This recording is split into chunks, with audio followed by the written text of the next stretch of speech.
Chris, how will anyone ever top easily the nicest thing anyone has said to us ever? I think we could just end the pre-concert talk here. No, hi everybody, welcome to the pre-concert talk. I'm Dani Meier, VP of Artistic and a member of the bass section. I'm joined, as always, by Serena Reuten, assistant conductor, and we are, as you can see, either stuck in the space-time continuum or out of town. But we did not want to leave you without some background gems on this really awesome program. And so our digital team has been very kind to capture us on the screen, mere inches from where we would ordinarily be. And so we can go through this awesome program with you. Serena, what's the theme? I think this time we decided the theme was lightheartedness.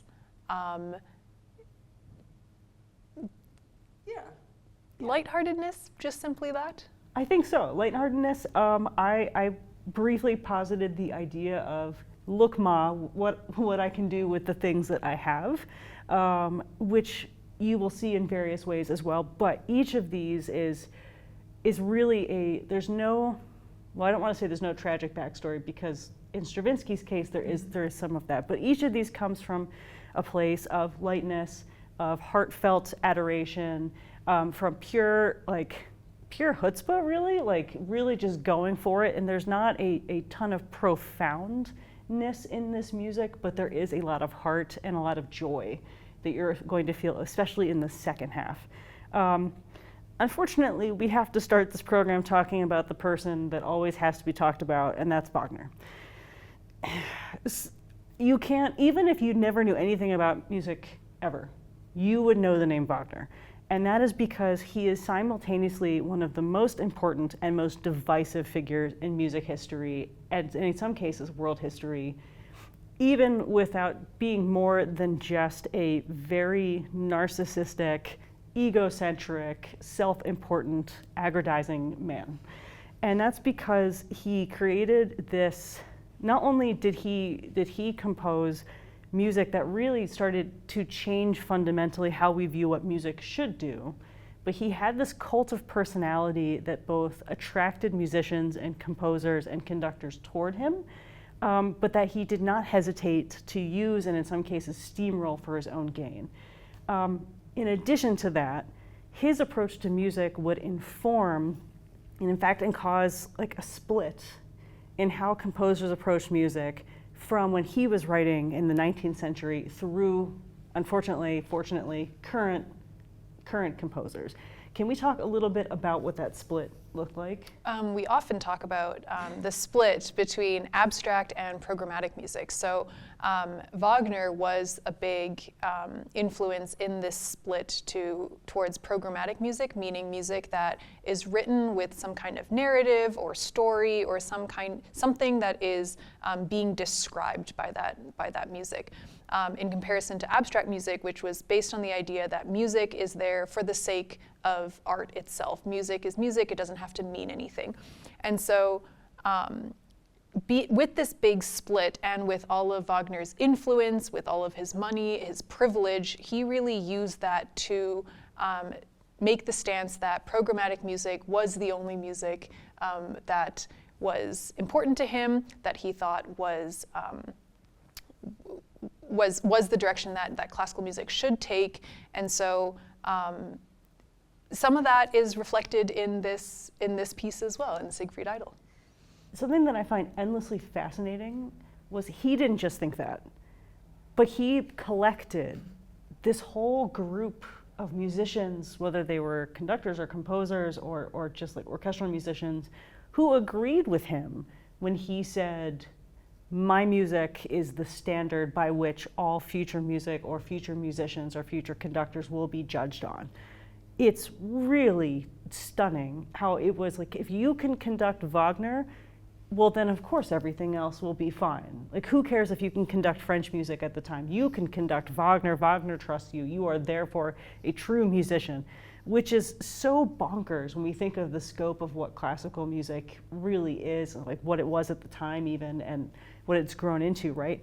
And so you have that mentality of the Wagner stamp of approval, but then how quickly he abused it. And so that's where Hans von Bülow comes in.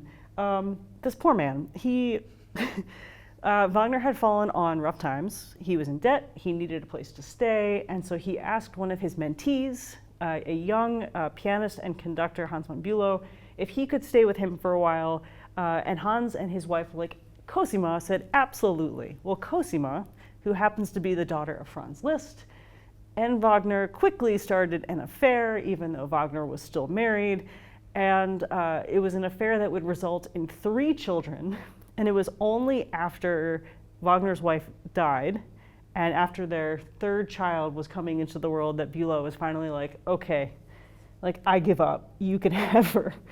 And Cosima and Wagner were made for each other. And so there's this, in the sense of she believed everything that Wagner was about. She amplified it, she stabilized him, she kind of translated his vision with a wholehearted, almost fanatical belief. And in turn, Wagner got this devoted partner that he'd been looking for, someone who loved him completely and wouldn't leave him for another composer or another musician, something like that. And there's this quote from Michael Clive of the Utah Symphony that I think is just perfection when it comes to Siegfried Idyll, which we will now talk about. The Idyll can be heard as an attempt to transmute infidelity into nobility like lead into gold. The morality may be questionable, but it is difficult to argue with the beauty of the music. Okay. So after all the gruesome kind of ethically questionable things about Wagner as a person, and a lot of his, bombastic kind of music is maybe not for everyone. This piece is so heartfelt because I think it came from a situation which is very relatable, very family-centric. It was written for his wife Cosima for her birthday, which was also around the holidays, around Christmas time, to celebrate the birth of his son Siegfried. Of course, the flip side of that is, yes, he did name his son Siegfried, which was the name of a character in one of his operas. So that's a little bit twisted, but there's a poem that accompanies the score that is also quite heartfelt, just wanting what's best for your child and everything that you want for your son. And so it was a very private family affair, a surprise gift. He gathered the musicians himself. And actually, there's a very funny story about the trumpet part in this piece, which is only 13 measures long, and it's very prominent. It's a very important part, and it comes about 2/3 of the way into the piece. But one of Wagner's other ducklings. So you have to understand that the intention was that he would wake Cosima up with this piece, so he arranged his musicians on the stairwell and in the living room, and she would come to consciousness at the most glorious of pieces, right? And so he recruited one of his other ducklings, Richter, to learn the trumpet part, and Richter did not play trumpet, so he had to learn, but he was so afraid of essentially disturbing the piece around Tribschen, which was their estate. The original title of this piece was the Tribschen Idyll. He was so concerned about disturbing the piece or ruining the surprise that he would row himself out to this little island nearby and practice trumpet on the little island so that he didn't upset anybody else. The idea of Richter, you'll learn trumpet, right? Sure, someone who's never learned trumpet, I can learn trumpet for 13 bars of music to be played on the stairs of your living room for your wife who's waking up on Christmas Eve. That's fine. That's absolutely fine. So it was a really, his heart was in the right place with this piece. Unfortunately, it did eventually get published when he sold the piece, when he later in life came into some debt, and that always upset Cosima, that it didn't remain a very private piece. But some of the things that you'll hear in this piece that make it sound distinctly Wagnerian is his use of kind of constantly switching from duple to triplet rhythms fairly quickly and over again. So you'll see in the first theme that you hear, and in basically all the themes, he'll go between eighth note duples and triplets all the time. something that our other two composers, our other two pieces, will not be doing. It is gorgeous. I agree with Michael Clive. It is really difficult to remember how Cosima and Wagner, and even just Wagner in general, is such a prickly character to rectify within yourself, how you listen to Wagner. It's difficult to deal with how those two came together with the beauty of this music, but it is a gorgeous, gorgeous piece of music, and it's a great way to start this concert. Stravinsky was also not the world's most innocent man. Found out today, Serena was not surprised, that he had an affair with Coco Chanel, which is not a two-way street of attractiveness, but I guess competency and talent are extraordinarily attractive. You were explaining that Coco actually designed a lot of the costumes for the ballets that he was writing the music for, and so much like your Angelina Jolies and your Brad Pitts, you work together for long enough on a project, you can't help but fall in love with each other. Anyways, Coco has nothing to do with Dumbarton Oaks. I just thought it was hysterical. Dumbarton Oaks. Okay, Stravinsky, when we briefly said there is some tragic backstory, this is it. So Stravinsky has been married to Ekaterina. He is someone, he fulfills that type of a person who remains in love with their spouse, even as he constantly seeks out other affair partners elsewhere, but he's not willing to divorce or separate from his wife. And he's still very devoted to her in his way. And unfortunately, before Dumbarton Oaks, he is reeling from her death and the death of his daughters. They all had tuberculosis. It was just, he watched them get sick and then recover and then get sick and then recover and then finally just never recover.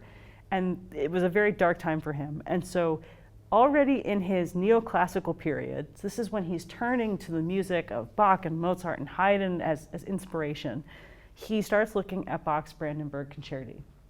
And he gets this commission from the Blisses, funneled through our friend Nadia Boulanger, who we've talked about quite a bit, basically asking for a piece to celebrate their 30th wedding anniversary, and could it please be premiered in the salon of their estate, Dumbarton Oaks, hence the name and essentially the Concerto Grosso. So just in case you have not heard the term neoclassical or neo-baroque before, what does that mean? It means that they're taking, the composers are taking the style, either Baroque or classical or Romantic, any of those, and writing a piece using everything that they know up until that point. So what is contemporary to them, taking a contemporary lens, as you say, to that music. So they're not necessarily trying to emulate the style, but they're trying to use the style in a way that's new, and that's where the neo part comes in. It's probably my favorite Stravinsky period, with the exception of like Rite of Spring, which is so hard to beat. But this sense of lightheartedness and joy and this infused inner clockwork mechanism, it's such delicate writing. It sounds so simple at times, but it is so insanely hard. Can you talk about why? What makes this hard? It is super fun. First of all, it's very difficult, but that challenge is very, very fun. The way Stravinsky manipulates the classical style and makes it neoclassical is that he really changes the rhythms. So you've got, through addition or deletion, he will either add a beat here and there or delete a beat. So what you would expect to be really straight, like a Mozart piece or a Haydn symphony, being really, just have that constant ticking pulse like clockwork. Stravinsky will start off Dumbarton Oaks that way, and then very quickly have this feeling of disjunct pulse and rhythm. He also will split the melody. Instead of, in a Haydn symphony, you have your first violins that play the melody, and then you've got a flute solo, things like that. Here, he will split up the melody so that every couple of notes will be in a different instrument, and it'll kind of bounce back and forth. And that means that there's very little room for error. So you will notice immediately if, there's a gap that shouldn't be there. But that's also what makes this a concerto in the same like concerto grosso format, where every instrument is a soloist, and each one has an important part. I mean, all parts are important all the time, but here it's very distinct. It's very, very small. You only have single woodwinds, and you only have one flute, one clarinet, one bassoon, 2 horns, and then a very, very small string section. So it's really, it's very fun, and that's how he takes something that will feel very familiar and harmonically will, sound very melodic, uses a lot of tonic dominant harmonies, but the rhythm won't be quite what you expect, and the melodies will be bouncing back and forth. It's only 12 minutes long. Mm-hmm. That's one of the other stunning things. It is like walking a tightrope for 12 minutes straight. It is an exercise in concentration. I would not be surprised if all of our musicians feel this humongous sense of relief going into the Beethoven, where safety in numbers, yes, like the thinning out of the herd that tends to occur in a piece like Stravinsky. But it is, you think of like, okay, Wagner's piece came from the heart, Stravinsky's piece is a commission, but you take the comfort and the joy and your inspiration from these things that kind of help you come back to life when you need it. Mm-hmm. And the fact that the moment this piece starts, whether conscious or not, mm-hmm. the first thing you think is like, oh, that kind of sounds like Brandenburg. Mm-hmm. And then he dismantles it from there. But it sounds like he, right from the first bar, he quotes the third Brandenburg concerto. It's really funny. He will also use dynamics in a way that is very, sort of classical, but in a way that's very Beethoven almost, which kind of goes into our into Beethoven, which we'll talk about. But the dynamics are very quick as well. So he'll have a really sudden soft dynamics, really sudden loud dynamics, which is really distinctive of Beethoven's style. With Mozart, you kind of have whole sections that are single dynamics rather than kind of a very subito, which was our word of the day.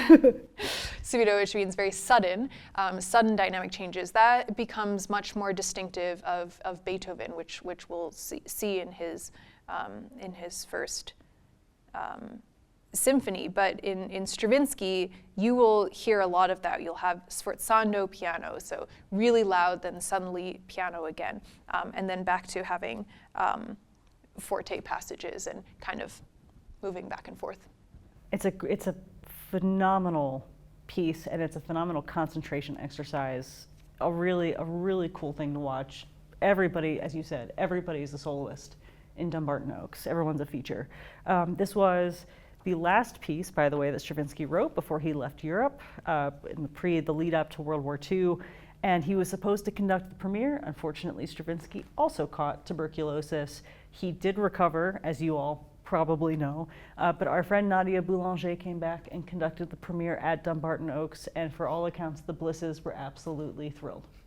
In case you were wondering, there's another version of Dumbarton Oaks written by Peter Welsh for marimba and tuba. We'll let you know when that is performed here. In 5 years. Oh my goodness. Speaking of subito, okay, Beethoven. We talk about Beethoven all the time. We talk about Beethoven in relation to every other composer ever. Why? Because Beethoven was the shadow lurking behind every composer, it seemed, after him. And we always talk about how all these composers were so concerned about writing their very first symphony because Beethoven's symphonies were so profound and such game changers. But at one point, the man had to write his own symphony, number one, and he finally did at age 29, 30. And there's one of the first things that was so astonishing about learning more about what concert experiences were like in Beethoven's time. First of all, today's concert, I hope, feels like a phenomenal length, but it's going to be an amuse-bouche. Like if you're looking for a Bruckner level length symphony, like today, like you get the hors d'oeuvre. Bruckner's coming up later, right? The concerts in Beethoven's time, this was at the premiere. His septet, long. Mozart symphony, like 25, 30 minutes.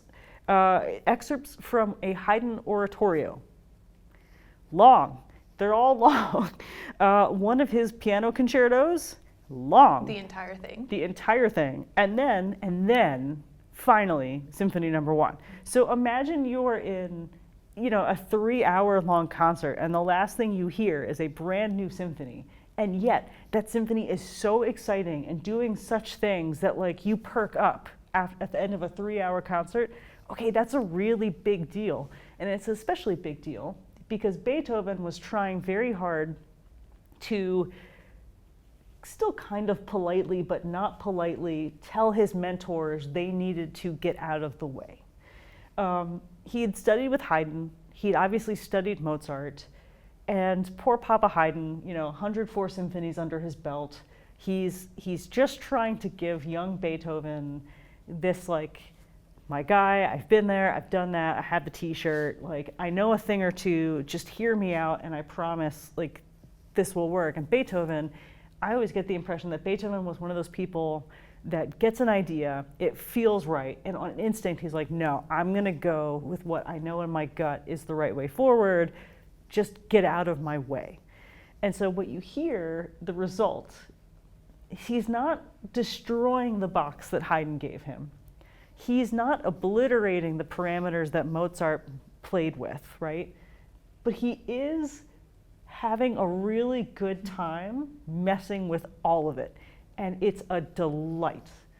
It's one of his lightest symphonies, but it's our theme.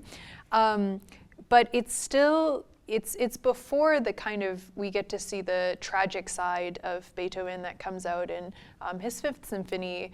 It's before we get the really long developments where he kind of shows you all the different things he can do to manipulate a motive or a theme. It's when he's still staying within a very classical classical framework. You'll hear the themes, you'll hear them again. But what he still decides to do a couple of things that are completely out of the box.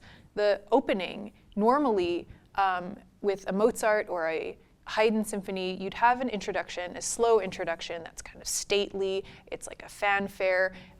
It lets the king get to his seat because he's late. Always. He's always late. Yep. Yes, exactly. So yes, please take your seat, and then everyone is ready to hear the first theme. Beethoven does not start off in this kind of fanfare. He starts off with these with these 4 chords that kind of make you wonder, oh, did we just start in the middle of the piece or at the end of the piece? It's like a cadence, but it's not really quite in the key of the piece. Are we? And one of the critics actually wrote, such a beginning is not suitable for the opening of a grand concert hall. Like he's like, I don't know who commissioned this guy to open this Malplex with Beethoven 1, but he should get his money back with that opening. Because it also starts with a forte piano. So it's loud, but only for a split second. Then it gets soft again. And he does this twice, before a crescendo to forte for 1 measure, and then it's a really soft introduction. Again, this was not the way you would introduce a piece.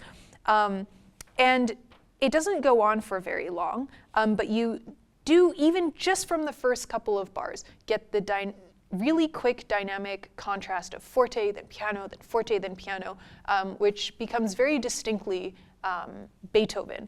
So you'll hear then very quickly we move on to the first theme of the fast first movement, and which starts off with the strings.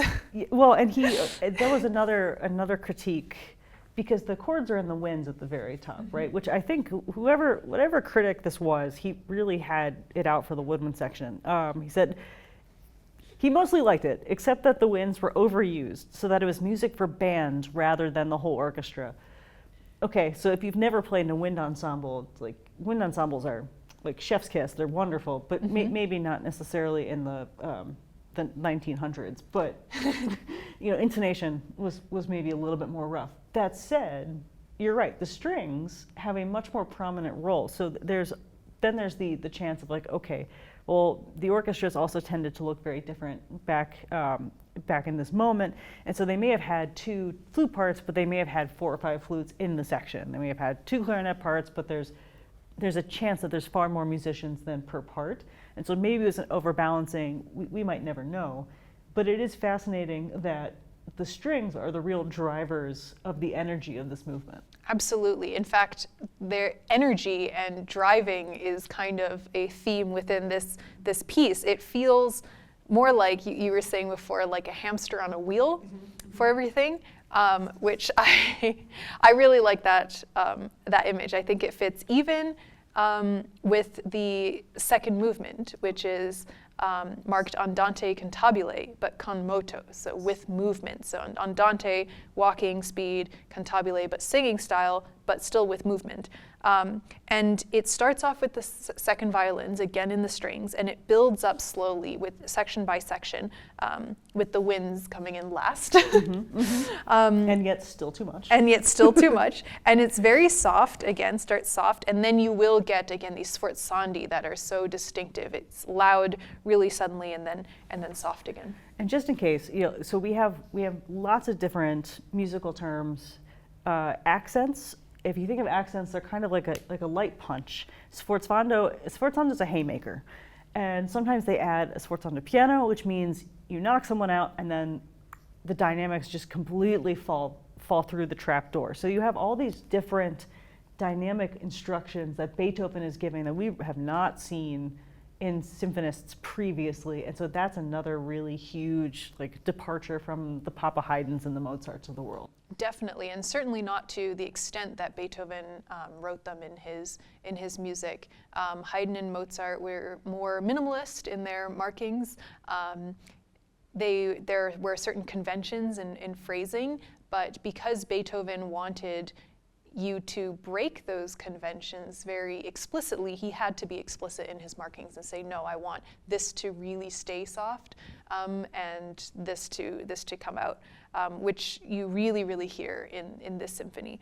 The third movement, he marks a minuet, but at this point it is quite far from the traditional minuet that Haydn, for example, wrote, which he grew up in, not grew up, but he worked in a stately court where minuets and other dances were still court dances, and the music that they wrote was meant to be danced to. Eventually it became a symphonic kind of movement through Haydn, through Mozart, and at Beethoven's point he decided, I'm going to move from the minuet into something very different. And I think by the second symphony, he already had moved on to the scherzando. And so what a lot of conductors like to do is they'll take the minuet at a scherzando tempo, meaning very, very quickly, to the point where it's no longer something you really are dancing to. But again, with the minuet, you're starting soft with a very, very quick crescendo to forte back down to piano suddenly, so you get this effect all across the symphony. But the best movement is the fourth movement, because he kind of does a little of his own version of the Sound of Music, Do a Deer. What is that? What it's called? The solfege song. The solfege song. You heard it here first. Beethoven is the original composer of the solfege song. He starts with just the first 3 notes of the scale, and then he goes one by one, adding another note of the scale, just like the solfege song, hanging on the last note. It's such a petty, fantastic thing to do, because your audience okay, all right. And then he takes off like a bat out of hell with the full scale. It's so cute. He gets past this But you think surely a scale can't be the theme. But it is. But it is. It is. And this is where I think he must have had enough reverence, because Haydn played these jokes all the time. Haydn was a prankster. I'm sure he chuckled to himself many a time writing symphonies out. I imagine Beethoven, with his fiery personality and his temper and his high bar and his standards, had a really good laugh thinking about how that would be executed and the first reactions to that. And it must have brought him so much joy to know that someone so serious could also pull this kind of prank on an audience and an orchestra. Imagine being in that violin section. Like, okay, really? Are you sure? Are you positive? Are we doing this? And it's so delightful, and it's so fun. I hope you get as much joy from it as we do, the musicians do, playing this, and I think Beethoven did writing this. I agree. I think there's one more interesting point you started touching on.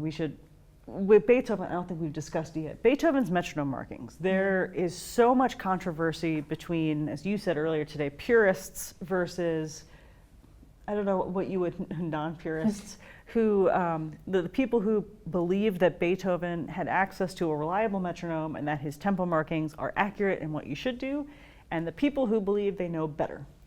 And like, well, there's no way, he was deaf, he wouldn't be able to, he didn't hear the result of what he wrote down. This doesn't make any sense. And so it's pretty clear from his opening symphonies, though, that he had exact tempo markings for what he was asking, what he wanted. Mm-hmm. And so the big question is that we were asking ourselves earlier today was, did he ever err on the side of too slow, or was it always, quote, too fast? I think there are certain conductors, you'll hear certain recordings that do go faster than some of his tempo markings, but more often than not, if a conductor were to choose a different tempo marking, that it would usually be slower than what he's marked. There are a few theories as to why, yes, at a certain point he was deaf and couldn't hear the result of what he wrote. He composed at the piano, and the keyboard action as well as the sound and all that is very different from how a string player makes sound, how an orchestra reacts and can, play certain tempi that might not translate the way he intended. The other argument is then, well, are you saying that he, as a composer, he wasn't, good enough to make these decisions? It becomes very, very tricky, and I think you could really go, you could argue either way for a lot of them. And because we're not, we'll get to hear some rehearsals, which is great, but since we're not actually here for the concert to react, I'm just going to do a couple like, oh my God, Earl went so fast, or Earl went a really smart tempo, or that was slower than I thought Earl would take it. It was really nice. Just pick one. I'm not actually talking to the video crew, just in general audience. We'll be delighted to find out which direction you thought he went with some of these. I just think, I'm very excited to see what Maestro Lee does with these pieces this week. Mm-hmm. It's such an exuberant, joyful program. It comes from three very different places, but three very cool, fun places to start off the new year. We're so glad you're here. We're so sorry that we're not here, but we're happy we could be here in this way. We hope you enjoy.